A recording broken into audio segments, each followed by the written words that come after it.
Alors je n'ai plus qu'à fermer les yeux et à descendre très lentement, puis m'allonger sur les flots et m'enrouler dans les vagues jusqu'à ce que le courant m'emporte. Là où l'abîme est si profond qu'aucune encre ne peut en atteindre le fond. Oui. Là où il faudrait empiler bien des clochers d'église, les uns sur les autres, avant d'atteindre la surface de l'eau. Vit et vivra toujours le peuple des ondins. Je me rappelle que le jardin avait une forme parfaite. Il était rond comme le soleil. Au centre se tenait la petite statue de marbre blanc que la petite sirène avait trouvée dans un bateau éventré. Le prince ressemblait tant à cette statue.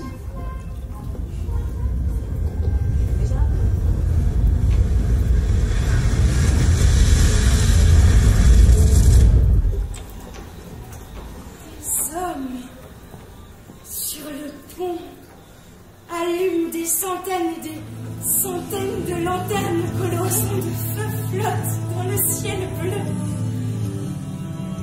Il est là. Il ne me voit pas. Je ne vois que lui. On dirait que le ciel pleure et rit en même. Et la mer est trop agitée. Les vagues montent de plus en plus haut.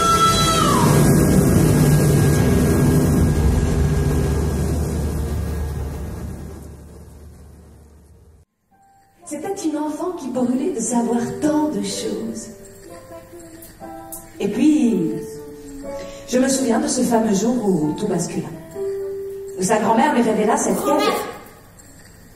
Si les hommes ne se noient pas, peuvent-ils vivre toujours? Tu veux te débarrasser de ta queue de poisson et obtenir 2 poteaux à sa place.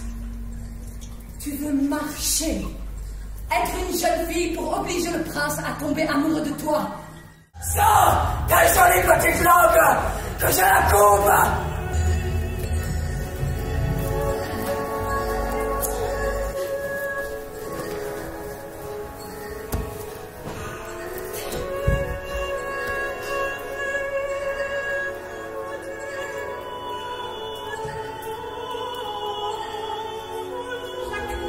Lui donnait l'impression de marcher sur des couteaux aiguisés, ainsi que la sorcière le lui avait prédit.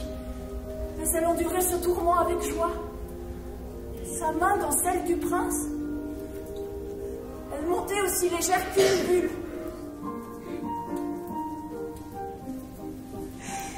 Je me souviens que la petite sirène frissonna. Elle souriait. Mais d'un sourire auquel il manquait quelque chose.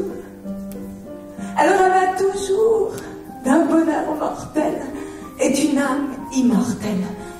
Ils embarquèrent sur un magnifique vaisseau qui devait les conduire au pays du roi voisin. Et je me souviens que la petite sirène était impatiente de voir si cette princesse était aussi belle qu'on le disait. Elle ne veut pas oublier la première fois, le jour où elle est montée à la surface de l'eau. Elle ne regrette rien, elle a raison. Tout le monde l'admire, car il est vrai que jamais jeune fille n'a dansé aussi divinement. Ses délicats petits pieds sont pourtant transpercés par d'invisibles couteaux tranchants. Mais elle a si mal qu'elle ne ressent rien. Et elle dansera encore, et encore, et encore, et encore, et encore.